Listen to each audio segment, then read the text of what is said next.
तो कैसे हो दोस्तों। आज की इस वीडियो में हम देखेंगे कि कैसे बाप बेटे जानबूझकर एक दूसरे की गर्लफ्रेंड के साथ संबंध बनाते हैं, जिसके बाद क्या होता है वो हम आज की इस मूवी में देखेंगे, जिसका नाम है जूलिया, जो 1974 में आई थी। तो चलिए बिना टाइम वेस्ट करे करते हैं वीडियो को स्टार्ट। तो मूवी स्टार्ट होती है और हमें पैट्रिक नाम के एक टीनेज लड़के को दिखाया जाता है, जो बोर्डिंग स्कूल से हॉलीडेज एंजॉय करने के लिए ट्रेन से अपने घर जा रहा था। और जब वो ट्रेन में इधर उधर घूम रहा था तभी उसकी नजर एक ब्लॉन्ड हसीन लड़की पर पड़ती है, जो अपने कंपार्टमेंट में अकेली बैठी थी, जिसे देखकर पैट्रिक उसे देखता ही रह जाता है और उसका पप्पू खड़ा हो जाता है। जिसके बाद वो उस लड़की को निहारने के लिए अपना सारा सामान लेकर उसके कंपार्टमेंट में आ जाता है, ताकि वो उस लड़की को अच्छे से देख सके। हालांकि उस लड़की को भी पता था कि पैट्रिक उसे ही देख रहा था, इसलिए वो भी पैट्रिक को ललचाने के लिए अजीब हरकतें करने लगती है। ये देख पैट्रिक का पप्पू फिर से खड़ा हो जाता है और फिर उसे शांत करने के लिए बाहर जाता है। उतने में ही जॉनी भैया उस लड़की के पास जाकर बैठ जाते हैं और अपने हीरो को इसकी कोई खबर नहीं होती, क्योंकि वो तो हवा खाने में बिजी होता है। वहीं जब वो अंदर जा रहे थे तभी जॉनी भैया दरवाजे के पर्दे लगा देते हैं, जिससे हम ऑडियंस और पैट्रिक समझ जाते हैं कि जॉनी भैया फुल मूड में है उस लड़की के साथ ट्रेन में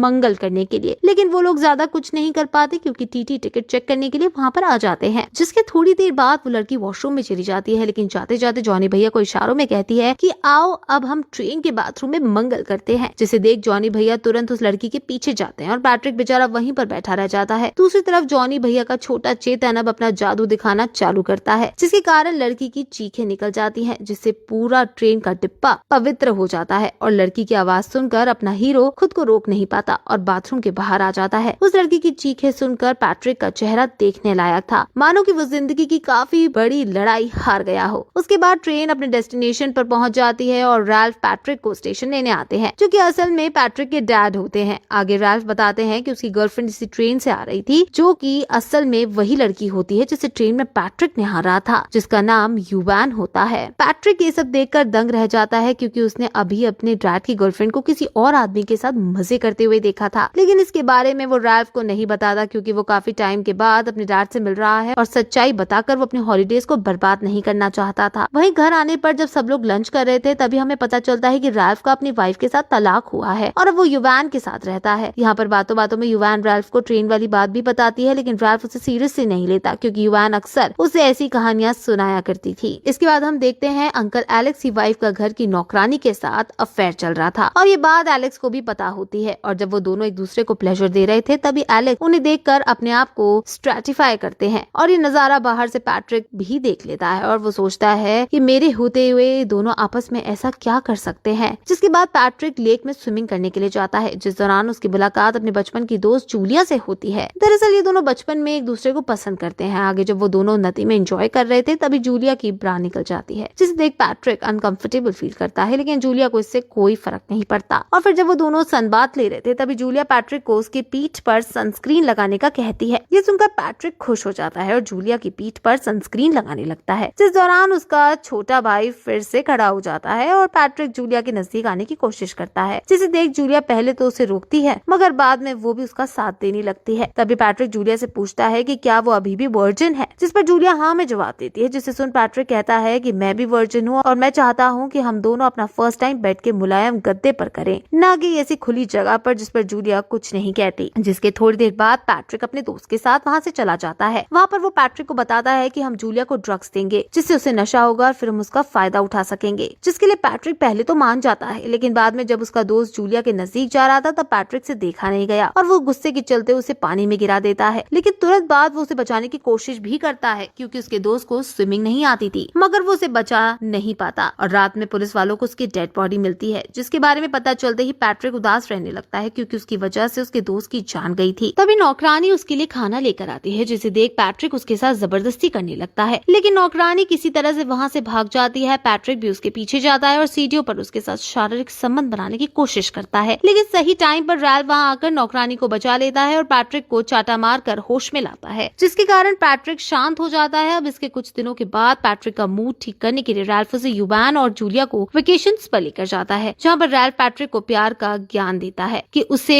किसी के साथ जबरदस्ती नहीं करनी चाहिए। इस पर पैट्रिक भी एग्री होता है और फिर वो रैल्फ को जूलिया के बारे में बताता है कि वो उसे काफी पसंद करता है। इस पर रैल्फ भी कहता है कि जूलिया काफी अच्छी लड़की है। अब क्योंकि पैट्रिक का मूड ठीक हो गया था, इसलिए वो चारों काफी इंजॉय करते हैं। और यहाँ पर इंजॉय करने का मतलब एक साथ डांस करना, खाना खाना या ये सब वो नहीं जो तुम लोग समझ रहे हो। और फिर कुछ टाइम बाद रैल्फ सभी को को रोमियो जूलियट के रोमांटिक प्लेस पर लेकर जाता है, ये कहकर कि जूलियट यहाँ पर रोमियो का इंतजार करती थी। लेकिन इस सब में युवान को कोई इंटरेस्ट नहीं होता, इसलिए वो होटल वापस चली जाती है। जिसके बाद रैल्फ और जूलिया रोमियो और जूलियट की तरह एक्टिंग करते हैं और एक्टिंग करने के दौरान वो दोनों अंदर चले जाते हैं। ये सब पैट्रिक को ठीक नहीं लग रहा था, इसलिए वो भी उनके पीछे जाता है। लेकिन उसके अंदर जाने से पहले एक घटना घट चुकी थी, क्योंकि जब जूलिया एक कोने में छुपी हुई थी तभी रैल्फ आकर उसे किस करने लगता है और जूलिया भी उसे एंजॉय कर रही थी। वही जब पैट्रिक अंदर आता है तब वो दोनों को किसी कपल की तरह लुका छुपी खेलते हुए देखते हैं। जिसके बाद वे लोग स्टेडियम की तरफ चले जाते हैं तो पैट्रिक भी उनके पीछे जाता है। वो जूलिया और अपने डैड को काफी आवाज लगाता है, लेकिन कोई भी जवाब नहीं देता। तभी उसके कोने से लड़की की आवाज सुनाई देती है। जब वो वहाँ पर देखता है तो दंग रह जाता है, क्योंकि वहाँ पर रैल्फ जूलिया के ऊपर और जूलिया रैल्फ के नीचे थी। ये देखकर पैट्रिक की पैरों तले जमीन खिसक जाती है। और हाँ, ऑडियंस समझ पाते हैं कि ये सब पैट्रिक की ही गलती है, क्योंकि जूलिया ने उससे कई बार अपने पास आने के इशारे दिए थे, लेकिन पैट्रिक ही उसे समझ नहीं पाया। ऊपर से एक बार पैट्रिक ने जूलिया को ऑन करके छोड़ दिया था, इसलिए जूलिया रैल्फ की तरफ अट्रैक्ट हो गई। अब ये सब देखने के बाद पैट्रिक सीधे होटल आ जाता है और जूलिया एंड अपने डैड को एक साथ देखकर काफी उदास रहने लगता है। तभी वहाँ पर युवान आती है और पूछने पर पैट्रिक उससे सब कुछ बता देता है कि कल उसने रैल्फ को अपनी कार जूलिया के पार्किंग में पार्क करते हुए देखा था। जिसे सुनकर युवान ज्यादा कुछ रिएक्ट नहीं करती और अपने कपड़े निकालने लगती है और फिर वो पैट्रिक के साथ शारीरिक संबंध बनाने की कोशिश करती है, जिसके लिए पैट्रिक पहले तो मना करता है मगर बाद में मान जाता है और फिर 2-3 राउंड खेलने के बाद उसका गुस्सा शांत होता है। उसके बाद वे लोग अपने घर जाने के लिए निकलते हैं। वही घर आने पर पैट्रिक ठीक तरह से जूलिया से बात नहीं करता और ये बात जूलिया को समझ नहीं आ रही थी कि पैट्रिक ऐसा क्यों कर रहा है। लेकिन उसे पता था कि पैट्रिक ने उसे और रैल्फ को एक साथ देख लिया था, लेकिन पैट्रिक ज्यादा देर तक जूलिया से नाराज नहीं रह पाता और जल्दी वो दोनों नजदीक आ जाते हैं। दूसरी तरफ पैट्रिक की रियल मॉम उसे मिलने आई थी, लेकिन पैट्रिक कहीं और ही बिजी था। वही पैट्रिक और जूलिया का करके हो जाने के बाद वो दोनों रैल्फ से उनकी शादी के बारे में बात करने जा ही रहे थे कि तभी उनके घर में से लड़ाई की आवाज सुनाई देती है, जो असल में पैट्रिक की रियल मॉम और युवान के बीच चल रही थी। जिसे देखकर पैट्रिक और जूलिया सोचते हैं कि शादी की बात वे लोग फिर कभी करेंगे और फिर जूलिया पैट्रिक को एक गुड बाय किस देकर वहाँ से चली जाती है। जिसके बाद अगले सीन में हम पैट्रिक को बोर्डिंग स्कूल वापस जाते हुए देखते हैं और इस बार भी उसके साथ युवान ट्रैवल कर रही थी। तभी पैट्रिक युवान को अपने पैरों से छूने लगता है, जिससे ऑडियंस समझ पाते हैं कि वो युवान के साथ क्या करना चाहता था और ये बात युवान भी समझ चुकी थी। इसलिए वो मेकअप करने के लिए वॉशरूम में जाती है तो पैट्रिक भी उसके पीछे जाता है और हम अंदाजा लगा सकते हैं कि अब ट्रेन में तूफान आने वाला है और फिर इसी के साथ हमारी मूवी एंड हो जाती है। गाइज, अगर आपको मेरा एक्सप्लेनेशन अच्छा लगा हो तो प्लीज चैनल को सब्सक्राइब और वीडियो को लाइक जरूर करना। तो चलिए मैं मिलती हूँ आपसे अगले वीडियो में।